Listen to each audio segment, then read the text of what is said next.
Welcome to Conversations. I'm Muqtadar Khan, your host, and today I'm going to talk to you about the expanding nature of the war on Iran.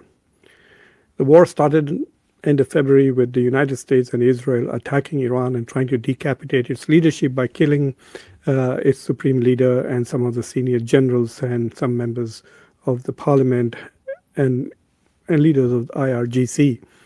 And the war has gone on. Donald Trump had promised that it would be over in 4 to 5 weeks. He had maximalist goals.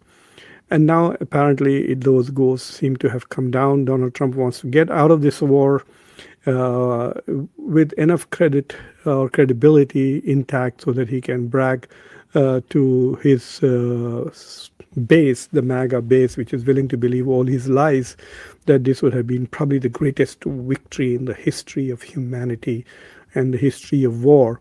But unfortunately, even he knows that no matter how dumb and stupid his supporters are, no matter how mentally unprepared, unsophisticated the MAGA crowd is, even they know that something is wrong when they go to the gas station and find that the gas is $4 more or 4 plus in most parts of the country. And they will remember that before the war started, it was less than $3. So even the profoundest uninformed and unintelligent of Donald Trump supporters are capable of understanding that, look, the gas costs $1 more per gallon, and everything else has become so expensive in this country because oil prices hike means it has an inflationary impact, and you all by now understand the impact of that. So Donald Trump wants to get out. He wants to have some way in which he can say credibly, or at least be able to convince his base, that the Strait of Hormuz has been open like it has never been open before ever in human history, and Iran has been completely destroyed. It is amazing. I think Iran is like has an army of jinns, superhumans, that even after its navy, after its ballistic missiles, its military capabilities, and if all its capabilities have been obliterated repeatedly, it continues to shoot rockets and missiles and drones at several countries. In the past 2 weeks, Iran has attacked shipping in Hormuz. Its proxies have attacked shipping in the Red Sea. Iran has shot missiles at Bahrain, at Kuwait, at Qatar, at Jordan, and U.S. bases in Jordan. And its proxies in Iraq have attacked Saudi Arabia. Its proxies in Yemen have attacked Saudi Arabia. And then there has been this attack on 2 oil ships on the coast of Egypt, which is very interesting. This is the first time that Egypt has been targeted. Let me share this map with you so that you can see. This is the map, and the place is Damietta near Port Said that you see. So it's on the other side, it's in the Mediterranean Sea, and 2 ships have been attacked by drones and they are on fire. The Iranians say that is a false flag attack by Israel, and Israel is attacking that so that Egypt will join the war against Iran in support of its own maritime interests. There is no other confirmation. Iran has no reason to deny this attack if it has attacked it, because what it shows is if Iran has attacked that, it is expanding the war. It is involving more and more American allies in this war. It is essentially raising the cost of the war on nearly every country which is either in some kind of diplomatic relations with Israel or has very good relations with the U.S.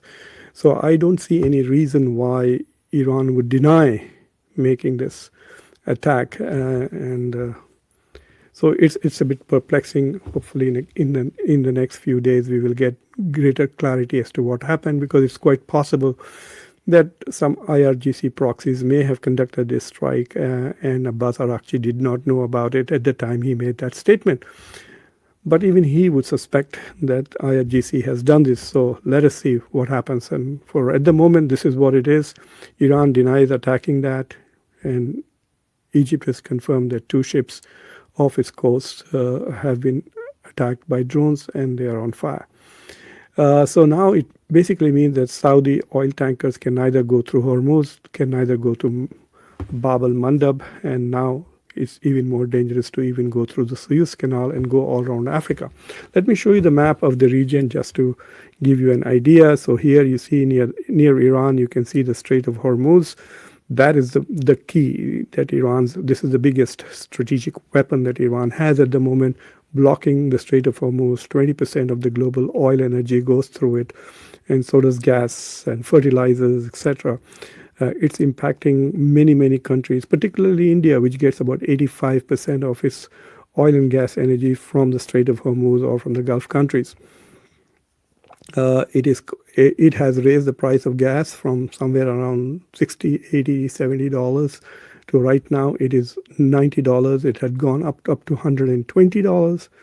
It stayed up above 100 for a few days, and more or less whenever there is a lull in the fighting, it goes down into 80s, and now it is about $90 per gallon. And remember, I've told this before, the cost of refining this has also gone up from about $20 a barrel to about $60 a barrel. So essentially, oil costs over 130, 140, even though Brent oil price may be quoted as $90. So Iran has a pipeline that goes east to west across it. So when it's not able to send oil through Hormuz, it can send through Red Sea and the Bab al-Mandab, which is this little strait here right near Djibouti and Yemen. And the Yemenis now, the Houthis are now blocking that and threatening. So they have targeted to Saudi oil tankers. They have turned around many oil tankers. So the supply from here, which is about 7 to 8% of the global oil supply, even that is being blocked. So the Saudis now will have to go towards the Mediterranean through the Suez Canal and then go all around of Africa if they want to send oil to India or China or anywhere, to Japan or South Korea. Where their market is, and all of that is now being blocked by the Iranians. So the U.S. is struggling to open these straits, is struggling to restore the oil flow. They have tried all kinds of stunts. They continue to bombard Iran, and the resilience that Iran is showing is incredible. Iran is not only not succumbing, but Iran is attacking U.S. bases, pushing U.S. military out. In fact, the U.S. military has moved out of many of its bases in the Gulf, moved back to Jordan, and they are being attacked in Jordan. It looks like they will end up in Israel, and then Iran will have only one target to hit, which would be Israel, if the U.S. moves back. This is I feel really, really bad for the American people who voted. I did not vote for Donald Trump. I was obviously against him and very critical of his. But those who voted for him, they voted for him because he would implement America First foreign policy, America First defense policy. He was going to bring down inflation. He would reduce the cost of living. He would create jobs in America. All he seems to be doing is only one thing: Israel first, Israel last, Israel only. That is what Donald Trump has become. He's gone from America first to Israel only. That's all he wants to do, is do things for Israel. And Netanyahu just came yesterday and gave his latest orders to Donald Trump as to what he should be doing going forward. And the war is now expanding. Saudi Arabia tried to stay out of this war. It can't. It's now in a running battle with the Houthis, who are trying to cut its exports of oil. There are proxies in Iraq who are attacking Saudi Arabia, who are geographically closer. And so Saudi Arabia, in partnership with the U.S., then attacked 7 bases of militias which are aligned with Iran, killed about 30 militia people, injured several more. And this was essentially a sustained air attack by using fighter planes. The Iraqis will retaliate, and the Iranians are also hitting Jordan, as I said. And if they have indeed targeted those ships in Egypt, so it is now the war is now expanding into Africa, going out of Asia. So this is becoming a much, much bigger problem than Donald Trump ever envisaged. And it's going to have, like I said, profound impact on the global economy, the restructuring. And if people are going to either accommodate Iran, with Oman coming up with a plan where the Gulf countries will voluntarily pay some kind of a toll to Iran, And then there is this latest development that the Saudis, really feel bad for Saudi Arabia. They invested literally millions and millions and billions of dollars in the United States to become secure. And this is exactly what they didn't want to happen. And so their money basically is a waste. In fact, having American bases has made them a target and not safe. Plus, America is constantly pressuring it to become a member of Abrahamic Accord, which is bend the knee to Israel and look the other way when Israel commits genocide against the Palestinians. Look at UAE and Morocco and Bahrain, who are members. These are Arabs who say nothing when their fellow Arabs are being slaughtered on a daily basis, whether it's in West Bank or in Gaza. Israel has continued with its genocide. And these countries have nothing to say because they joined the Abrahamic Accords in the hope that America will protect them. And they are not safe. Karma is a bitch, really, So the Saudis are looking for alternatives. So they organized this new conference called some kind of a maritime defense alliance. So they invited about 45, 50 countries, including one representative of European Union, to come to Riyadh, and they had this massive conference. So they want to build a coalition of navies that will protect the maritime interests of all these countries. So what Saudi Arabia wants to do is to have a posse of countries from the region who will pool together their navies. I'm not very sure that all these countries are going to use their entire navy to protect Saudi supply lines, which is essentially go after Houthis and go after Iran. But nevertheless, 14 countries signed up. And just for fun, I decided to take a look at the naval capabilities of these 14 countries, and I'll share it with you. They are not very impressive, okay? So these are the 14 countries which have signed up. It doesn't mean that they've already committed to it, that there's a force. It will take years to develop. And maybe what they might do is they might come up with some kind of a task force which is fully funded by the Saudis.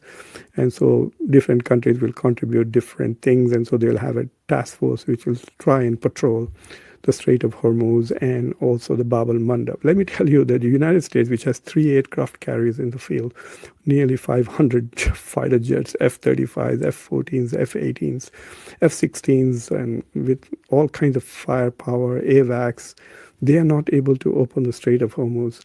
How are these? Look at these pathetic navies.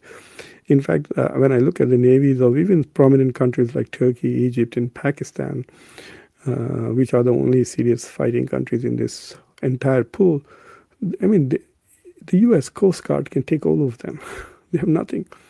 Anyway, take a look at it. Saudi Arabia has 30,000 Navy. Kuwait has 3,000. Bahrain has 3,200. Qatar has 3,000. Oman and UAE did not join this. Pakistan has over 100,000. So does Turkey. And Egypt has 32,000. But look at their ships. They have like 20, 30 ships and things like that. Turkey, Pakistan, and Egypt again have over 100 ships. Bangladesh and Nigeria also have good ships, but I don't know whether their navies are capable of doing what the U.S. Navy cannot achieve. They have about, collectively speaking, 16 plus 13, 29, 31 submarines, and Egypt has 2 and Turkey has 1 ship, which is essentially helicopter carriers. They're not aircraft carriers, they are helicopter carriers. So you can fly helicopters from there. They're more like reconnaissance rather than attack ships. So this is the Navy, and the Saudis, the poor guys, are trying to develop some kind of naval maritime things. Maybe they will be okay against pirates from Somalia. Somalia is also part of this coalition. But what is very clear is that Saudi Arabia is desperate to find an alternative security arrangement other than the United States. So this is a vote of no confidence in the U.S. Pakistan was not part of the Saudi-U.S. attack on Iraq. So you can see Saudis are still working with the U.S. But on the Navy, they are trying to build an alternative. So I think what's going to happen is that these Gulf countries are not going to push the U.S. off. I mean, they'll take whatever U.S. has to give. They'll probably start spending less money on U.S., investing less in the U.S., and they'll try to use that money to try and build or diversify their security portfolio, shall we say. And Look, these countries seem to be outsourcing their defense. That is the problem with the Gulf. They can't fight, they will not fight. They have very small population. They can't even put together a proper army. And they can't even go out on missions without their babysitters from the US or even Israel. So what are they going to do? I think they need to fundamentally change their outlook. What countries like Saudi Arabia and others have to do is to give citizenship to talented people with experience from countries like Turkey and Egypt and Pakistan who have real battle experience, and people who are real soldiers, not just fake ones and toy ones who dress up and pretend to be soldiers. No, you want real soldiers who have battle experience, who have fought in the battles, who have risen up the ranks in their armies, in professional armies, and bring them in, give them citizenship so they have a stake in it, so they feel as if they're fighting for their country rather than, for some extra money. So I think only then will these countries, plus they need to unite in some way. Some of these countries are too tiny to exist really independently. So just like UAE is a conglomerate of 7 sheikdoms, what the entire Gulf needs to do is to become one country, at least in terms of defense, and make up for the lack of population with unity in some ways. They have the money. They can build a very powerful army. But still, as Iran has showed that with its limited economy, Iran's economy is smaller than UAE's. And with all the sanctions, it can't buy whatever it wants. UAE goes and buys F-35s and stuff like that. Iran cannot. So with a smaller economy than UAE's, Iran is not only attacking all these countries in the Gulf, but is able to fight 2 of the most powerful nuclear powers on earth, which is US and Israel, with their superior technology.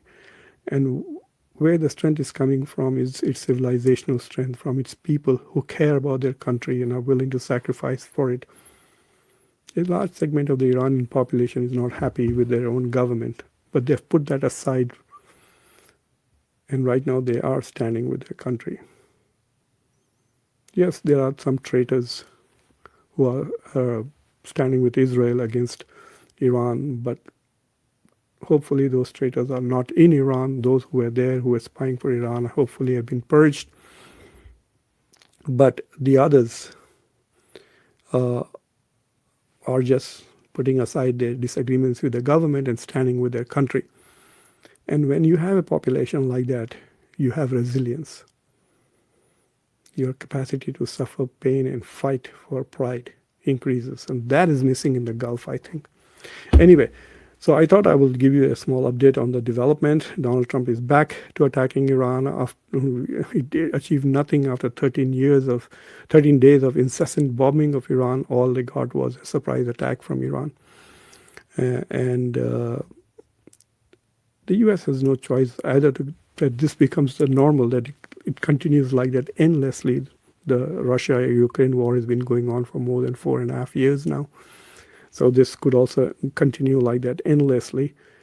And there will be political price to pay in November and then again in 2028 for the Republicans. But other than that, Donald Trump will have to make some big concessions to Iran. And those concessions are stop, get your military out of the Middle East, give Iran some kind of control over the Strait of Hormuz, and return all the money of Iran that the US has basically seized, which is about $100 billion. So they'll have to return some of those, unfreeze some of those accounts, and then maybe get out of this whole mess. Donald Trump did not listen to his intelligence agencies. He did not listen to his generals. He listened to Netanyahu, and he's paying the price. Thank you for watching Conversations. If you're not already subscribed to the channel, do subscribe to the channel. I have some news that I wanted to share with you. As you know, that one of my channels was blocked in India, so I launched another channel, and that channel has now reached 100,000 subscribers in about a year. It took little less than a year, and I'm happy to say thank you very much for your support. And now I have two shields, as you can see in the back, uh, for having two channels uh, with over 100,000. So one channel has close to 250,000 and the other one has more than 110,000. So together they're close to 350,000 subscribers. So thank you very much for your support. Bye.